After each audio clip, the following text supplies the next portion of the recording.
Welcome everyone to MailFuzz TV. I am Peter and today I'm going to be talking about The Pitt Season 2 Episode 6. It is 12 PM. Spoilers for the episode as always, and this is a Patreon sponsored review, so thank you very much to Alison for making the pick. So, very emotional episode. This one's already got the highest rated tag on IMDb, meaning it's in the top, I don't know what the number is, like 10% of like rated episodes of the show. But we ended the last episode with the cliffhanger with Louis needing extreme medical attention, and this episode opens with the attempt to save his life, but ultimately he does not make it. He dies, and this episode kind of uses that very well as an anchor around the entire episode, where everything kind of, we end the episode with kind of a little moment to I think they call it a debrief, but like to pay respects to Louis, because so many of them know Louis. And a lot of the big moments of this episode, and why this episode will be remembered, is because of how several characters react to this happening, both the ones trying to save him, the ones who find out later, and some of the lessons that are taught as a result of this.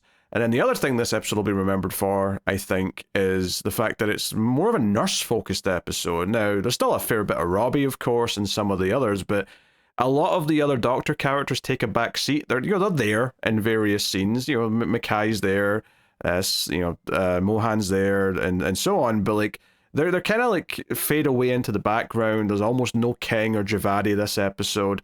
You see them briefly. They're in a scene here or there, but they don't have plot this episode. They're kind of just there in the ways you'd expect them to be, in the background, effectively. We spend a lot more time this episode with Donnie, with Dana, with Perla, with Princess, with Emma, the new nurse, and even and I had to check her name because I didn't know her name. I never learned it, but Nurse Kim, who was in season 1, I remember she had kind of like a little maybe crush on Whittaker, or there was a flirtation there anyway, and a couple of glances. But I don't think she's been in season 2 yet. I think this is the first episode she showed up. Maybe her shift only starts at 12 PM. I don't know. But she's here as well. They have her popping back in here. And it felt like this was an episode that tried to highlight the nurses and what they do and how important they are. And multiple Doctor characters kind of go out of their way to give props to the nurses and sort of show that they know what they're doing. And in a lot of ways, they're the ones running the hospital and the ER. They're the ones doing a lot of the legwork. So don't get in their way, even though technically they're higher ranking. And it was like a nice little show of respect and a couple of specific scenes. And then you've got the extra framing of having a new nurse there, and Emma, who Dana's teaching things throughout the episode, and that comes up in some fun way. I don't know if fun's the right word. Why did I say fun? But in good resonating ways is maybe what I should have said there. So yeah, Louis died, and this is. It's obviously something I think they were always going to do at some point. I guess there was always a chance they might have waited till a later season to do this. But Louis was a recurring character that we saw in season 1, and we've seen him again in season 2, and he was always very pleasant. As Whittaker puts it after he finds out, is that some people, turn into very different people when they're consumed by alcoholism and drinking themselves to death. Louis always felt like he was Louis. He always felt like he was always pleasant to people regardless of what he was going through. And that is something. And I think in terms of it being a TV show, that's something that resonated with the audience, because we're, he is this friendly guy who's making jokes, and there is this kind of undercurrent of like concern for him always, because it's like, oh, he's making jokes about wanting to go and drink more booze, and we all know that's a bad idea and we should want to help him, but ultimately, there's only so much power that people have to help. But he was always friendly. He was always pleasant. So, and it goes a long way in this episode to show how much this affects like most of the characters. I think the biggest scene really is Whittaker finding out, where he's not. He wasn't there, during the crisis itself. He was dealing with other patients, and honestly, Ogilvy, somewhat, I was told how to pronounce his name. Ogilvy. I think it's Ogilvy. But anyway, he's I think he's public enemy number 1 now, because he is very nonchalant. Where when it's brought up, and it's already affecting, it's this Perla's taking it quite hard. Perla's having a little moment. There's a really great little shot actually, where Princess is across the the ER in the other side, and she's looking over at Princess, and it's kind of this moment of like, oh yeah, he didn't make it, and like you can tell that it's hitting her quite hard. That's a really good moment, but Pearl is the one that's there when some of the younger characters are talking about it, and like Ogilvy just kind of like says something like, "Oh, a chronic alcoholic, big surprise." Like he's such a little dick about it. And then Whittaker shows up and overhears part or whatever, and he's like, "Wait, what happened to Louis?" And like Perla, braces herself to tell him the news. Like she's going to like deliver it to Whittaker because she knows that Whittaker's going to care and going to be concerned and feel maybe guilty and whatever else. And Ogilvy just blurts out he croaked, and Whittaker runs off, terrified to go to find Louis, and obviously finds his corpse, and Langdon's there, and Langdon apologizes, but there wasn't time to go find him when everything was going down. And it's interesting because obviously last season we did a lot with Whittaker of him losing a patient technically because he was the one actually with the patient. This wasn't quite that. Other people were there in the moment. They tried to save him, and in no way could it be referred to as his fault. Not that it's anyone's fault, but you get why he would, if he was there and he failed to save him, he would blame himself for it, even though we all logically know it's not his fault. It's just that kind of persecution complex that kind of kicks in such a scenario. So I think that moment's really good. I think the look in Whittaker's face, because you almost like forget about him. You almost forget, oh, we still have to like Whittaker. You almost don't realize that he doesn't know yet until that moment where it's clear, oh shit, he doesn't know, and then the fallout from that, and then again, like I don't know, it's interesting direction to go on here with Ogilvy, but I really like Whittaker's reaction and everything that comes from the death of Louis in this episode. I think it hit hard. Everyone, obviously, all the regulars cared about it for a start. But in particular, the way it fed into the Dana teaching Emma plot, which I thought was one of the stronger elements of the episode, honestly, for a couple of different reasons. One part of it, of course, is that when one random patient grabs Emma's arm, Dana goes like nuclear on him and like grabs like a sign about assaulting the medical staff. And obviously we know what happened to her last season and the implication that that wasn't even like a new thing to her. But when someone dares like and all he does is grab her a bit tight, it's not necessarily a threat of further violence, but she like jumps into overdrive to just like kill it right there, to kill it right then. She goes like all protective. And Emma looks a little disorientated by it. She's obviously wasn't expected to be grabbed that way. It probably is the first time this has happened to her in this sort of professional setting. And that's a really good moment, right, for Dana as a character and also for the experience of Emma. But from that point on in the episode, where her task is to clean the dead body, right, to go to Louis' body, clean it up, and prep it for anyone who might be coming to see it, and the kind of the quiet discomfort of that, and some of the questions, or even the little noise that he makes at one point, which Dana points out, oh, he's not alive, that happens sometimes with the dead bodies, and so on. Like, it goes through the process. The big thing, though, for me, is when they get him into the other room, and they're sort of tidying him up, and Dana mentions, hey, you always leave one arm out of the sheet. And Emma asks why, and she says, in case someone wants to hold his hand. You always have that kind of available. And she also mentions that this like fine-tuning of cleaning someone up isn't something that happened during COVID. Like, that was kind of a horrific time where a lot of her colleagues left, a lot of people that she knew for a long time in the industry just gave it up because it was such a rough time period. And Emma asks Dana like why she never left, and Dana doesn't give her an answer. Dana kind of says, oh, you continue on, I'll go and check something else, kind of thing. She just gets out of the scene. She doesn't want to talk about why she's still here. And obviously that was a big thing. She even alludes to it a little bit in a scene with Langdon at one point, that she only lasted a few weeks before she came back.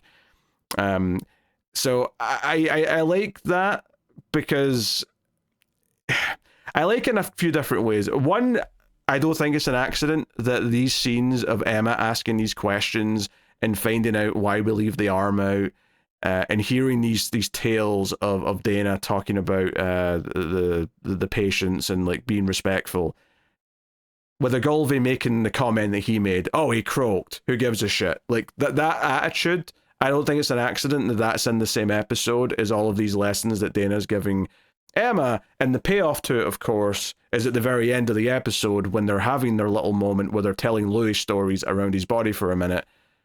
Emma's the one that reaches down and holds his hand. She didn't really know him. She only just met him today. But she's the one that reaches down and holds his hand. She has this, like, she cares, right? And I think that's, like, showing this difference between her and Ogilvy, is that she is compassionate. She has empathy. And in this scene where she's hearing all these people tell these stories about Louis and how he was this nice man, and, like, you know, there's a bit of a mystery about who the photograph of the woman and is that was on his clothes. And it turns out Robbie knows who it is, that this was, like, once his, you know, his fiancée or wife. And she died in a car accident when she was pregnant. And that's kind of where Louis' life kind of went down the path that it went. But no one else knew that. No one else knew. In fact, there's a really sad detail that they find a number for emergency contact and Langdon phones it, and it's actually just the phone in the middle of the ER because Dana answers it, and it's like a really sad little moment of, like, oh, of course that's his medical contact. So I like all that stuff. But to get back to the moment I really want to talk about, which is the Emma holding the hand of Louis. It's a perfect capper to the episode because we set up this, the very person who asked why do we put the hand out is the one who felt the need to reach down and hold his hand in that moment, because the humanity of everyone feeling this way and talking about him made her want to do that. So despite the fact that this is technically a very sad episode because it starts with Louis dying and then, like, everyone's reacting to Louis' death throughout the episode and then we get the sad stories, Emma wanting to reach down and take his hand in that moment is very uplifting because it shows that she cares, shows she's compassionate. But not just her, we also have Dana doing what she does with the prisoner patient, right? Where she makes a call to go out of her way to maybe do something a little off the books to help someone that Robbie even calls her out on and says, oh, I didn't know you sort of went above and beyond for patients anymore. And almost kind of, and not in a way that he's chastising her for it necessarily. I think he respects what she did and that she had a reason for doing what she did. But he's, like, pointing out, hey, you've still got it in you. You still have that fire in you that maybe you thought was gone because she went out of her way to help someone who needed help. And it's, you know, it answers the question. It answers the question that Emma asked. Why is she still here? Why is she not packed up and left? You know, she took some time off, sure, but why hasn't she just quit like a lot of other people have done? And it's that some people just inherently have it in them or just inherently care about people and want to try and help, even if the system's messed up and even if, you know, like all the reasons why, the burnout, the stress, the thankless nature of all the work. I like kind of the capper to a lot of this stuff in this episode. And obviously everything with Whittaker and Robbie's really nice. Their friendship's, like, been great since season 1. So Robbie saying, hey, if you need to talk later, and, like, you know, them having their little moment was also really nice. But no, I love the capper. I think this is the strongest episode of the season so far, by a margin, actually, because it does feel so concise in its ideas.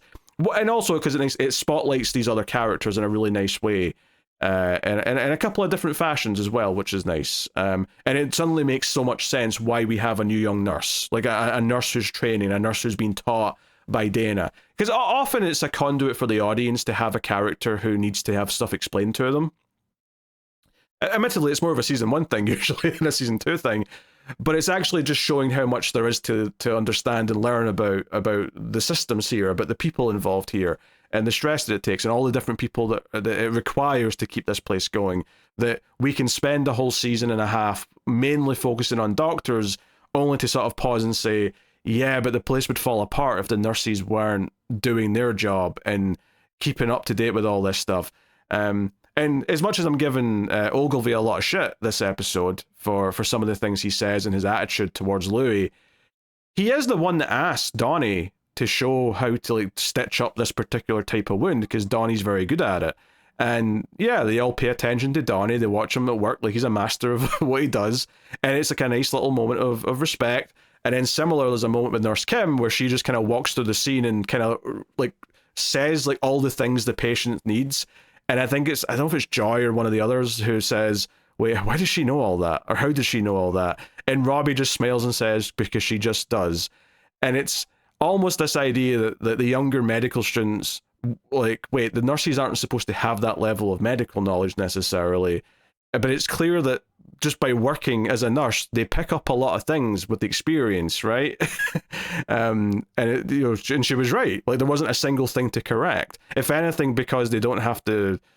If anything, because they focus on certain things, they get to know those things really, really, really well in a way that maybe a doctor might even forget sometimes, because they've got so many other types of things they need to think about when they're assessing patients and so on. So anyway, just nice little moments like that really kind of was trying to put a spotlight on the nurses, and in some cases maybe even making one of the doctors look a bit more like an ass, which shifts me over to Santos, actually, this episode. Couple things. One of her reports had some wildly incorrect things in it because of the AI app she used. And the doctor from upstairs who came down to like check something, because it was clearly wrong. It's not like they did something by accident. Like, clearly she took one look at this chart and said, wait, these two things contradict each other. Someone explain this. So it was kind of fun seeing Dr. Al just see how this doctor just like said, I don't give a shit if you're using robots down there, make sure the information is correct. And it was just kind of, like stark, kind of like, yeah, like this is serious. Having said that, Santos is kind of like shrugging it off, like, oh, it'll never happen again, and she's looking kind of sleepy at the desk. It does really feel like the burnout starting to get to Santos. And the scene that I wanted to bring up, though, where I was talking about how the nurses end up looking much more compassionate sometimes than perhaps the doctors do, is there's the deaf patient who's waiting for an interpreter to talk to. And Princess knows a little bit of ASL to like maybe say a couple of things, but not enough to get the full, all the answers that the doctor needs from talking to her. But Santos goes in with her and just kind of gets frustrated when Princess can't translate a bunch of stuff, and just says, get me when, the interpreter gets here, and walks out without even saying anything to the patient. She doesn't even like sort of smile and act apologetic or try and comfort her or anything. She just walks out like she's not even a person. And Princess has to stand there and sign to her, say, yeah, she's stressed. Like, give her a minute. And it really felt like, just how valuable Princess was in the moment, given how Santos just kind of walked out of the room. I was wondering, and people can correct me if I'm wrong here, or if there's a good answer to this question, but is there a reason why the patient in this case couldn't write answers down? It seems like the obvious fix to me if there's not an interpreter around, but maybe there's a reason why that's not as obvious as I think it is. So please do in the comments let me know if there is a reason why she can't just write some answers down on a notepad or something. But yeah, it did occur to me during this scene that might be a thing. Maybe I don't know. I would assume she could still write, but I mean, I sometimes you have to admit that you don't know something, and I clearly don't know something here, because I'm assuming the show is just not making a dumb mistake here. It feels like something that the show wouldn't get wrong. So let me know in the comments to answer that question. But yeah, so. No, so they all get something, between Perla's reaction and feeling stressed and like, needing a moment after Louis, Princess's moment here, like I said, Nurse Kim, who's not even been a character yet this season, having that one little moment where she sort of walks through the room and just kind of schools all the young doctors. Like that was all these moments of like characters getting a chance to shine and sort of show their value in this situation. And then obviously Emma ties it all together, being the character, and again, you've got the most senior nurse in Dana and the new young nurse in Emma, and you've got this, obviously the teaching element of it, but this contrast of one who's been here a long time and the one who's just starting out, and kind of the comparison that naturally comes from that, and seeing Emma learn kind of some of these moments is good. So I really like that, right? I mean, Emma's been a fine character up until this point, but she's not really had that much depth to her. She's just been kind of the new character who's had stuff explained to her, been in a couple of comedy subplots. This episode, it felt like, oh, this is why she's here. Like, this episode completely and utterly justified why they ever wrote this character into the show, because it's letting us have all these moments. and that ending is maybe the best ending that any episode of the show has had. So yeah, full marks on that stuff. Now, that's not to say that there's no other plots in the episode. There are some other medical cases going on. We have a comedy subplot about a guy who won a hot dog eating competition and is basically just vomiting constantly throughout the episode. And it is all for comedy, this subplot, and there usually is one. And that was basically it. Langdon's the one taking care of him. Langdon does have a scene with Dana, which I kind of alluded to earlier from Dana's side, but where he talks to her a little bit about some of the things that have changed, but tries to talk to her and apologize about what he's done. We've seen him do it with other characters, and he even brings up that it's part of his 12 steps and whatever else. And Dana notably just immediately shoots him down and says, hey, you can write me off the list. We're good. You don't need to say this part. And I believe her. I don't think she's being dismissive. I think she's being quite genuine when she says that. And that, others, meaning Robbie, it'll take some time, but maybe you will get there. And it'll be something. So again, I thought that was a good scene. I don't really have too much specifically to say about this particular scene in this episode in a vacuum. I think it's just another great example of Langdon's story throughout the season up until this point, where I've really enjoyed his redemption kind of tour, going around various people and trying to basically say, hey, I screwed up and this affected you, and this is, everything he's been doing with all these various characters, I've really find myself endeared to I like a good redemption story. It's always good when there's redemption, and I think that's the thing where I want Santos to have a redemption story. We just aren't at the point yet where she's trying for redemption.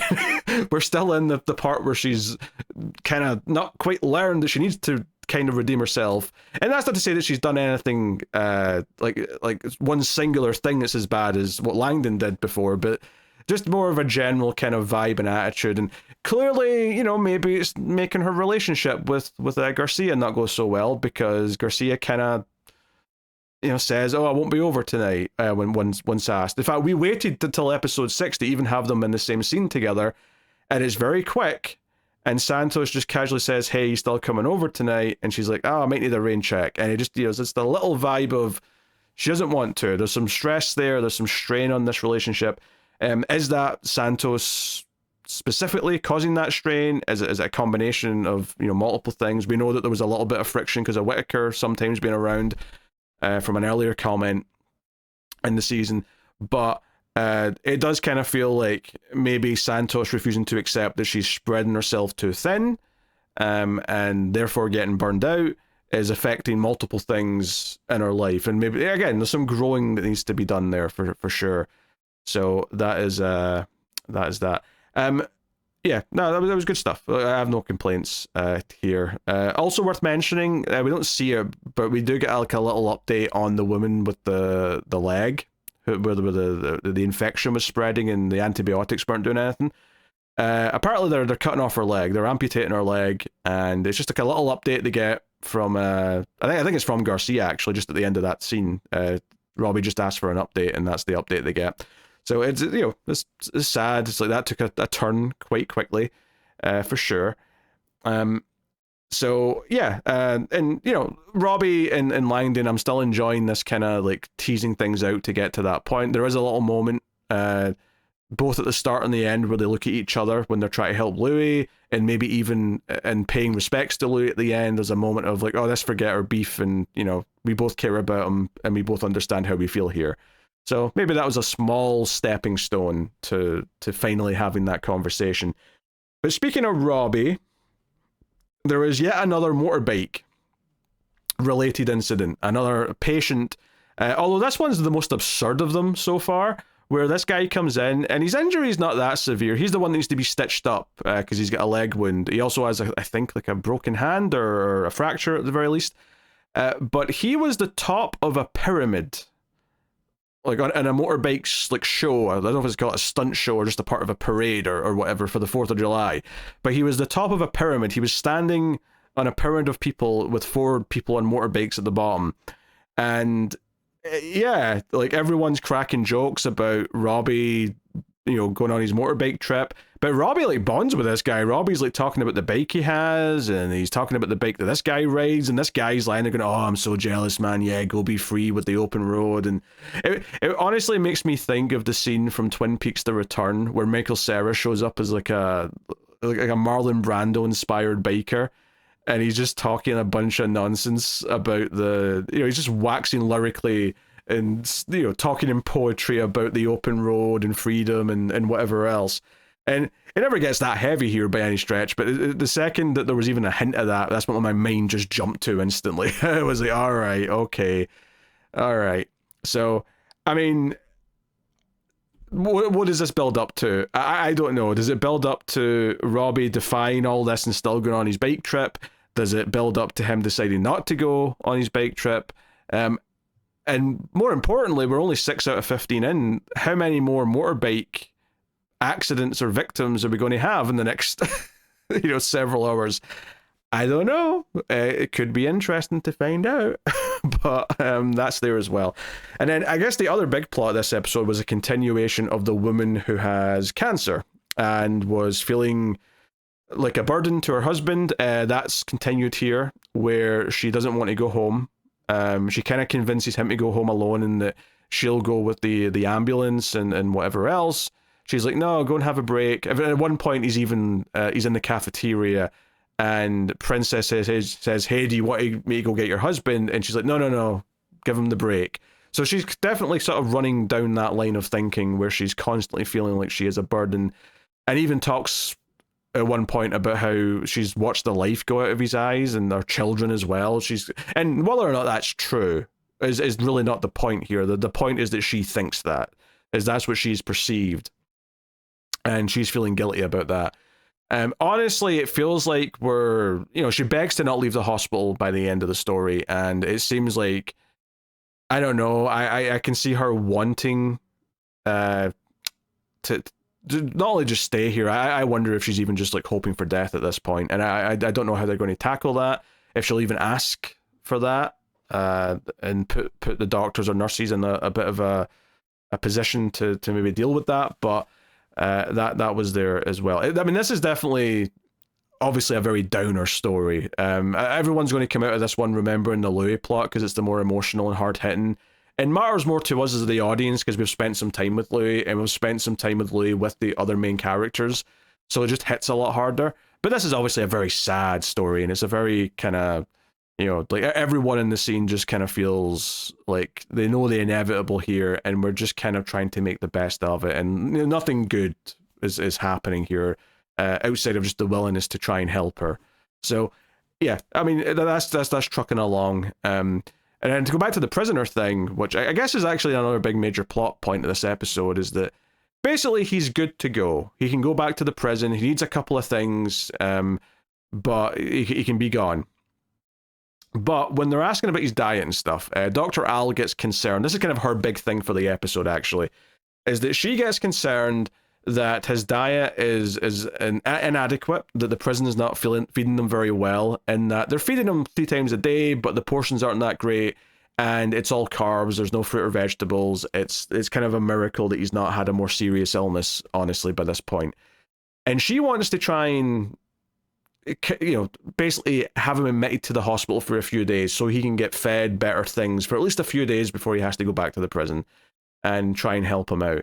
And Robbie disagrees with this, and it's not that Robbie is necessarily against, like he sees the moral side of what's happening here. He sees like what she's trying to do and kind of sees it as noble even, but he's like, look, we are over like crowded, we are getting more patients from this other hospital, we are struggling to find room to put people, we simply do not have the resources to actually do this, right? We have to consider everyone, and this person has been taken care of.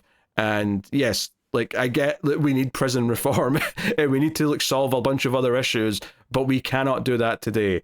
And Dr. Al sees this as accepting that the system is broken and they can't do anything, but she's like, no, we should still try. She sees this as Robbie kind of like not being willing to try. I think this is a good scene. Sometimes the show can be a little preachy or a little like after school special with how it like explains some of the situations that we're having. where, someone will talk about a stat. Oh, did you know that, 17% of people suffer from this and they never get it checked out? And it feels a little bit on the nose. I think this was a really good example of bringing up a very specific issue, which is that prisoners might actually, well, they're being relatively taken care of, they're not necessarily being taken care of to a humane standard, right? There's certain things like their diet and how often they're getting to do certain things which isn't adequate. And I think both Al and Robbie in this scene are very, very even in terms of their arguments, where I don't think the show is necessarily taking a strict side here. Obviously, of course, someone else ends up kind of tipping the scales with this, right? With Dana, where Dana goes to speak to this prisoner and finds out that he's a local, that he grew up in Pittsburgh, and she sort of says, oh, hey, I'm from this area, I know that place, kind of thing. I had my first kiss at that building, kind of thing. And all of a sudden, something happens with his medical equipment, the monitors, and it looks like something happened, and like, oh shit, we'll have to monitor him now. And Robbie like sniffs it out immediately. He knows that Dana did something, that Dana was the only one with him when, his heart rate or whatever changed. Like, something clearly happened with the device, and he suspects that she just did this to make sure he could stay out of the prison for a few extra days. And I kind of brought this up earlier, but him calling out that, oh, you went above and beyond, I didn't think you did that anymore. It's a nice moment for a couple of reasons. Obviously, it's a good character moment for Dana, right? She also, of course, is a very good influence in everyone around her, so it's even nice that Robbie gets to see a little bit of humanity like this again. Not that he doesn't do it constantly himself in lots of different ways. But I think I like this thematically in the context of the episode, of it being the Louis episode, because the whole thing with Ogilvy is that, he was dismissive of Louis. Oh, he's just a chronic alcoholic. Why should we care about him? It's very inhumane, and he's written them off because he's not the perfect role model citizen kind of thing. So here you have a prisoner who a lot of people, more people even in fact, would probably just write off as, well, why should we care about him? He did something wrong to go to prison. Presumably, we don't know exactly what his history is, or what he was arrested for, or if he deserves the prison time necessarily, but let's just assume that he does. This is showing that even he still deserves some level of humane care and sympathy for certain things. And Dana, has that moment where she connects with him and wants to do this for him because she wants to do something for another human being. She wants to be humane.